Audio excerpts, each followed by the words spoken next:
Intelligence com IoT, por que nesse momento é tão relevante assim?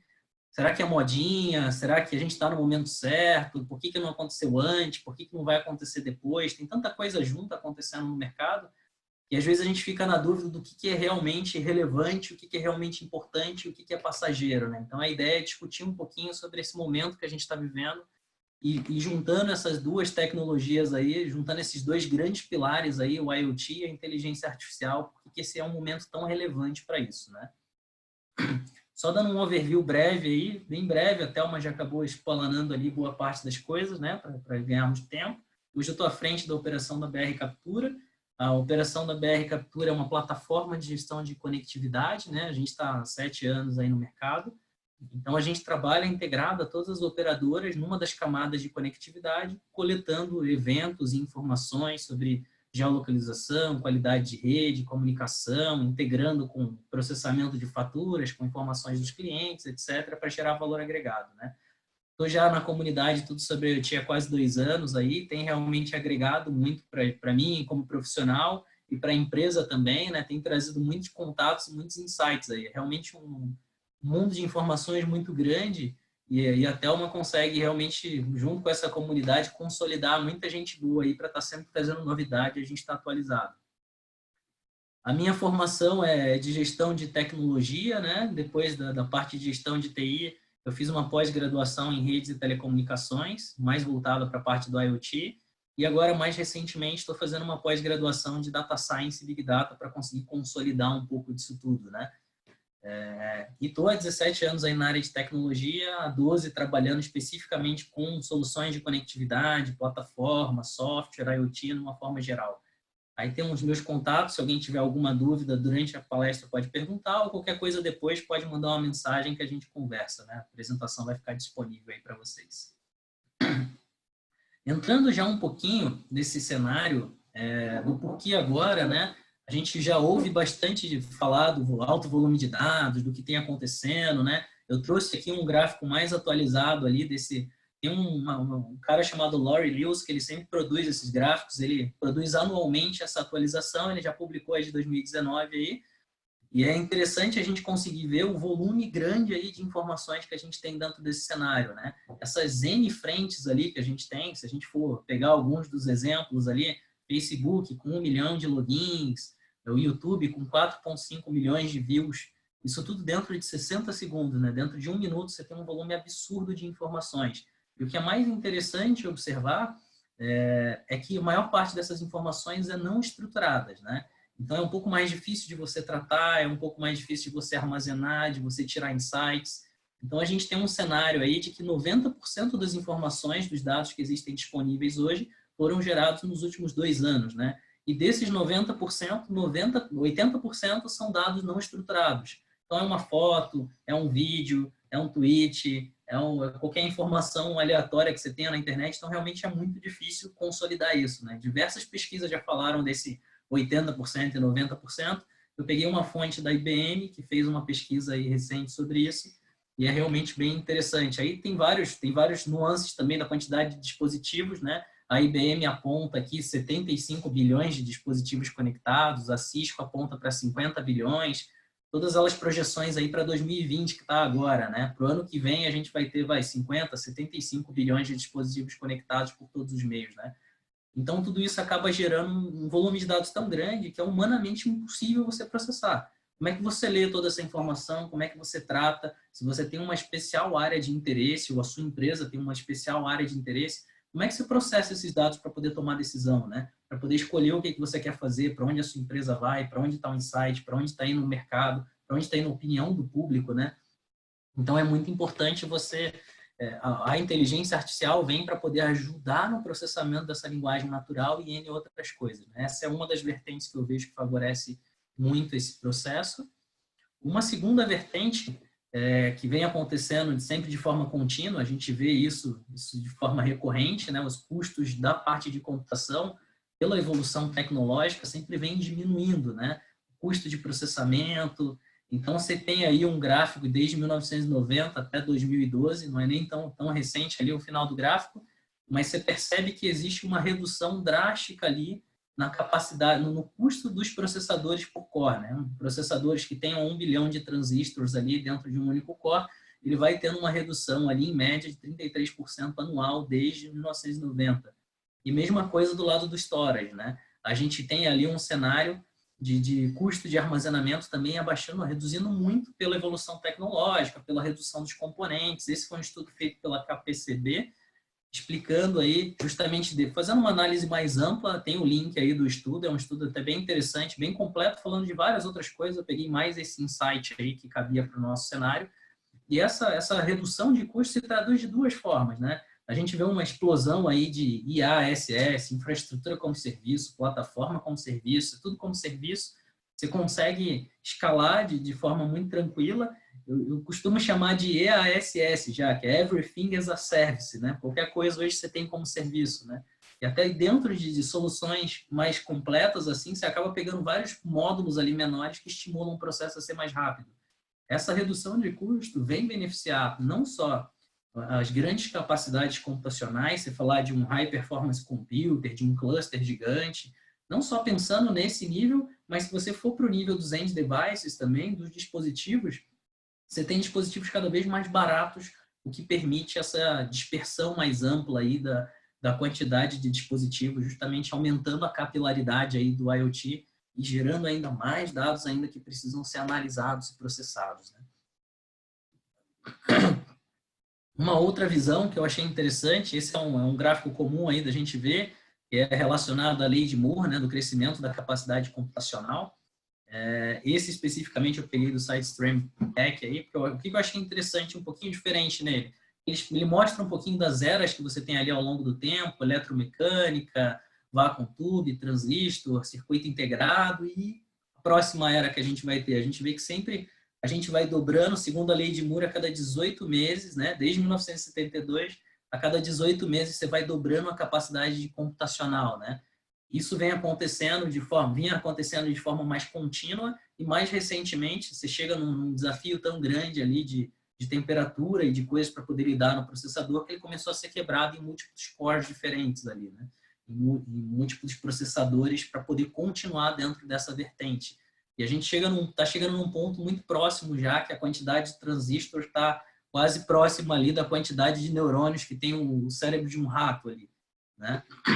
E em breve aí, chegando um pouco mais próximo do que a gente tem ali dentro do cérebro humano, né? Tá caminhando nessa direção. Isso não necessariamente de comparar a capacidade humana, mas a capacidade de processamento específica dentro desse cenário, né? Só para vocês terem uma ideia, para a gente ter um comparativo, fica um pouco difícil da gente entender, cara, mas o que eu tinha, o que eu tenho, quanto cresceu. Para você ter uma ideia, se um carro tivesse evoluído na mesma proporção em que os processadores evoluíram ao longo desse tempo, hoje a gente teria carros capazes de fazer 17.600 km por hora e consumindo 3.200, fazendo 3.200 km com 1 litro. Então, se outras coisas tivessem seguido essa proporção, seria uma proporção absurda. Dá para ver que realmente isso propiciou uma série de outras coisas que vão se consolidar aí no final, em você justamente ter um poder de processamento muito maior e uma quantidade aí de informações muito maior que você possa processar, né? Isso é bem interessante. Isso, obviamente, é um limitador do passado lá, continua sendo um limitador no presente, mas quanto mais a gente vai evoluindo, a gente vai mitigando a capacidade computacional em relação a conseguir realizar as coisas, né? Um outro aspecto que eu considero também relevante da quantidade de informações é o aspecto da conectividade, né? Eu acho que a conectividade tem enriquecido muito nos últimos tempos, aí ela está sempre em constante evolução, tem coisas que têm bastante tempo aí já e estão consolidadas, né? Mas a gente vê que, beleza, eu tenho esse monte de dispositivos, então eu preciso ter uma rede mais heterogênea para conseguir trafegar esses dispositivos, redes que tenham um custo menor, né? A parte de tributação também tem que evoluir nesse sentido, tem uma série de coisas para ajudar, mas em termos de tecnologia, a gente tem uma evolução aí vindo desde o 1G, que não tinha era mais a comunicação via voz mesmo, evoluindo para o 2G, e hoje a gente culminando aí já no Brasil de forma mais intensa o 4G, né, que tem dois irmãos derivados aí, que é o LTE-M e o NB-IoT, que são tecnologias ligadas à rede das operadoras, é majoritariamente onde a BR Captura trabalha hoje, coletando informações desse tipo de dispositivo, de 2G até 5G, e mais recentemente aí previsto o 5G, né? Tem alguns testes sendo realizados em alguns lugares, para que você tenha já uma latência muito menor na comunicação e uma capacidade muito mais massiva de dispositivos, né? Então, uma antena seria capaz de abarcar muito mais dispositivos com uma latência muito menor. Tem uma série de aplicações interessantes que ajudam. Dentro disso também, uma outra categoria que já vem crescendo bastante, aí a gente tem ouvido falar muito, né? Tem causado bastante repercussão e realmente tem uma aplicação bem interessante, é tanto o Sigfox quanto o LoRa, né? O Sigfox, ele segue um perfil, digamos assim, mais parecido com o das operadoras. Tem alguém que proveu uma rede central ali, e essa rede central hoje pertence à WND aqui no Brasil, né? Inclusive a WND faz parte aí do Tudo sobre IoT também, então ele já provê isso como infraestrutura, você paga por ano lá um FII muito menor do que o de tráfego de dados móveis para poder trafegar volumes menores de informação, né? E a rede LoRa, que no geral tem uma característica mais de você ter uma rede privada num primeiro momento, né? Você cria células ali, você cria redes privadas para tratar, mas já está evoluindo para um outro cenário em que tem alguns provedores aí no Brasil já começando a fornecer essa rede como serviço, né? E outras também, como Bluetooth, NFC, Zigbee, para outros tipos de aplicação. Mas a gente vê que essa crescente aqui, esse gráfico, ele projeta aqui até 2018. 2018 a gente estava aqui por volta de 18 milhões de dispositivos, com uma crescente muito grande. Teve a crescente do smartphone, beleza, mas com uma crescente muito maior aqui da quantidade de dispositivos conectados. É isso aqui, esses dispositivos conectados que prevêem chegar aí em 50, 75 bilhões até o ano que vem, né? Esse é um ponto que estimula bastante. Esse gráfico aqui é de uma pesquisa da Intel, que também está disponível aqui. Todos os itens eu estou deixando as pesquisas aqui disponíveis para que vocês possam consultar. Eu tirei uma pequena parte de cada uma, mas tem muito mais para se explorar interessante ali. E a última coisa, o último ponto, é o que eu vejo, a miniaturização dos componentes, né? Eu pedi a permissão para um professor e conhecido aí, chamado Marco, para exibir essa imagem tão bela dele aí. Eu achei bem interessante, assim, para a gente exemplificar o nível do que a miniaturização já traz, né? Isso junto com a redução de custo, né? Então, meu querido professor Marco tem 1,68 m. Se você for descendo aqui nas escalas, você vai perceber, você vai entender o que é o tamanho de um transistor hoje. Hoje ele tem 14 nanômetros. Uma mosca tem 7 milímetros, um ácaro tem 300 decímetros, aí você vai descendo, pega a célula de sangue, um vírus. Um vírus tem 100 nanômetros. Um transistor hoje está na casa aqui dos 14 nanômetros, né? Os transistores mais comuns que são produzidos aí estão na casa de 14 nanômetros. E um átomo de silício está ali na faixa de 0,24 nanômetros. Então, a gente já está chegando num nível tão pequeno, que daqui a pouco a gente já encosta perto do átomo ali. Para vocês terem uma ideia, num transistor de 14 nanômetros, a gente tem mais ou menos ali uns 200 átomos de silício. Então, a gente já chega num nível do processador ter 200 átomos. Então, é um negócio muito pequeno, muito complexo de se fazer, né? E a tecnologia que a gente tem hoje, até a tecnologia que a gente tem hoje tem limitações para fazer isso, né? Pra vocês terem uma ideia, uma coisa que me surpreendeu quando eu descobri é que, por exemplo, se você pegar um processador i3, i5, i7, a gente sabe, o i7 é melhor, legal. Agora eles já estão chegando numa categoria de i9. Então, por que essas categorias diferentes? Será que são construções, são arquiteturas diferentes? Não, são arquiteturas iguais, só que a precisão de fazer o processador, normalmente você faz uma bolacha assim, que vem com vários processadores. Quando você faz o processo, alguns ficam mais perfeitos que outros. Os que ficam mais perfeitos, ele faz todo mundo igual e vai testando. Alguns eles conseguem um clock maior, outros funcionam 4 cores, outros só funcionam 2 cores. E dependendo do resultado da qualidade do teste, ele vai virar um i3, um i5, um i7. Mas no fundo todos foram produzidos iguais. Mas como é muito pequeno o processo, muito detalhado, não existe uma tecnologia ainda que consiga fazer todos com perfeição. Então, alguns ficam mais perfeitos, outros menos perfeitos, e aí disso sai a qualificação. Mas a estrutura deles é basicamente igual, né? Existem alguns centros, aí eu já andei pesquisando, mas não trouxe nenhum dado nesse sentido. Eu não achei um consenso. Eu vi alguns centros dizendo que já produzem com 10 nanômetros, outros que estão partindo para 7. Mas o fato é que quanto mais você diminui, mais difícil fica, né? Se daqui a pouco você está batendo na limitação do silício, né? do átomo de silício. Então, você já não tem como fazer nada tão menor que aquilo ali. Tem que ficar, obviamente, maior. Aí, talvez, a gente já tenha que partir para outras tecnologias, não sei o quê, como grafeno, quântico, vácuo, não sei o que vem pela frente, mas em breve eu acho que a gente bate numa limitação ali do que o material pode nos oferecer e vai ter que partir para algum outro cenário, né? Terminando aí a parte de verticais, eu vou trazer alguns números bem rápidos ali, voltados especificamente ali para o mercado, falando um pouquinho do mercado, do que é esse impacto do IoT, né? Então, eu tracei algumas vertentes, algumas verticais aqui que dizem, cara, por que é o momento agora? Porque antes a gente não tinha essa capacidade, porque daqui agora a gente já tem um volume de informações absurdo que a gente não consegue tratar. Então, cara, é o que a gente precisa nesse momento para continuar evoluindo, para continuar tratando informações, continuar tirando insights, né? E alguns dos números que mostram, algumas pesquisas que mostram em alguns cenários aí dos países do que está acontecendo, vão vir aí nesses próximos slides. Uma delas foi da PwC, eles fizeram o 22º anual aí de survey de CEOs, eles mandam lá a pesquisa, e a pergunta que eles fizeram foi, cara, você acha que a inteligência artificial vai ter um impacto maior que a revolução da internet, sim ou não? Eu acho que é um negócio polêmico, obviamente, né? Mas é para polemizar mesmo.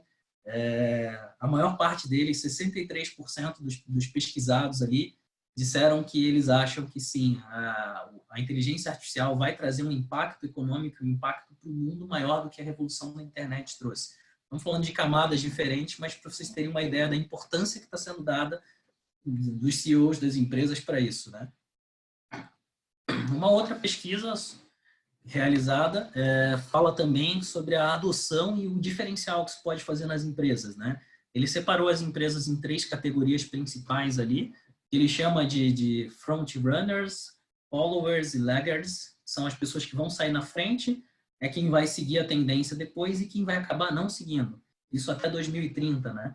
Segundo a pesquisa deles, o resultado deles foi o seguinte: quem sai na frente, vocês podem ver aqui nesse gráfico, ó, e quem sai na frente tem primeiro uma queda para depois ter uma ascensão bem grande. Porque, obviamente, quanto antes você faz um processo, quanto antes você sai, mais dinheiro você tem que investir. Depois, se você entra mais tarde no mercado, é um mercado mais consolidado, mas que também já tem uma quantidade de oportunidades que já foi explorada, né? Então, quem sai na frente, obviamente, precisa fazer um investimento um pouco maior. Isso está consolidado aqui nesses números, né? O que ele tem que fazer de investimento, o capital investido, o que ele vai gastar de custos de transição, 18% do retorno vai ser gasto em custo de transição e de troca de tecnologia, mas no fim das contas, a previsão é que 2030, as empresas que saiam antes tenham um ganho de capital de 122%. Então, só por estar adotando inteligência artificial, obviamente de forma aderente ao negócio, analisando o mercado, mas isso já dá um diferencial para ela conseguir crescer muito mais que as outras, né?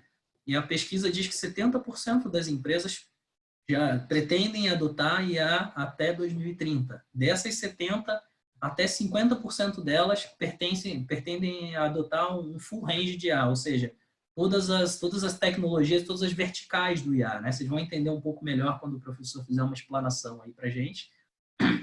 E quem sair um pouco mais tarde vai conseguir, obviamente, ali um ganho em relação a isso, mas vai ser, obviamente, um pouco menor, porque já foi explorado, só que também tem um gasto menor envolvido, né? E quem não conseguir se adaptar ali até 2030, eles estimam que as empresas que não usarem A vão ter uma retração de 23%, né? O impacto global previsto até 2030 é de 13 trilhões de dólares. Para vocês terem uma ideia do tamanho disso, quando a gente fala um número muito grande, é difícil a gente assimilar. E o PIB do Brasil tem por volta de 2 trilhões de dólares atualmente. Seria 6 anos e meio de PIB do Brasil só de ganho em relação a usar tecnologias de IA nas empresas, né? E aí a pesquisa completa aqui.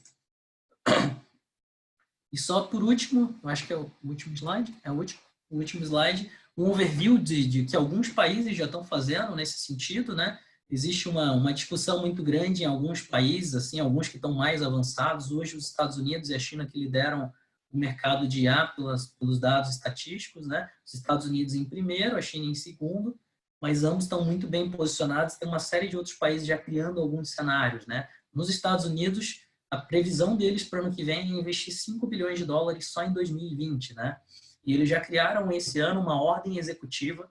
Então, juntaram lá uma série de órgãos competentes, uma série de representantes para criar uma estratégia para que eles continuem mantendo a liderança em IA no mundo, né? Uma outra coisa que eu acabei não colocando aqui, vários governos estão falando sobre isso, o Putin, inclusive, que é um cara muito estrategista, assim, comentou que, cara, quem dominar a IA no mundo é o país que vai basicamente conseguir ditar as regras de muita coisa. Então, por isso se investe muito. E tem muitos países de uma forma global, não só empresas, não só pessoas, investindo nesse tipo de coisa, né? Na China, por exemplo, tem uma cidade lá na China chamada Shenzhen, que é a capital do IoT lá. É um distrito, é um lugar, uma região específica lá, e tem muitas empresas de tecnologia lá, se concentram muito lá, né? E só nessa cidade o governo decidiu criar uma empresa de venture capital lá, investiu 30 bilhões nela só para estimular outras startups, para estimular outras coisas. Então, um dos projetos dele foi colocar um fundo com 30 bilhões para poder investir em inteligência artificial, né? E o plano deles é até em 2030 se tornar referência mundial, né? Eles têm um plano que em 2020 eles vão estar nivelados em todos os aspectos, com todos os países do mundo, pelo menos. Em 2025 eles vão ser líderes em alguns setores e em 2030 eles pretendem ser a referência mundial nesse aspecto, né? Obviamente passando ali os Estados Unidos. Você vê que em bastante projeção, acabei não colocando nenhuma dessas aqui, a China tem investido bem mais em inteligência artificial do que os Estados Unidos nesse aspecto. E dois outros países ali, dois outros comentários. Na França, eles já instituíram em 2018, no ano passado, o Plano Nacional de Inteligência Artificial e fizeram uma arrecadação aí, eles lançaram um programa do governo e fizeram uma arrecadação de 2 bilhões para investir em inteligência artificial voltada para o setor de saúde, meio ambiente, transporte, segurança.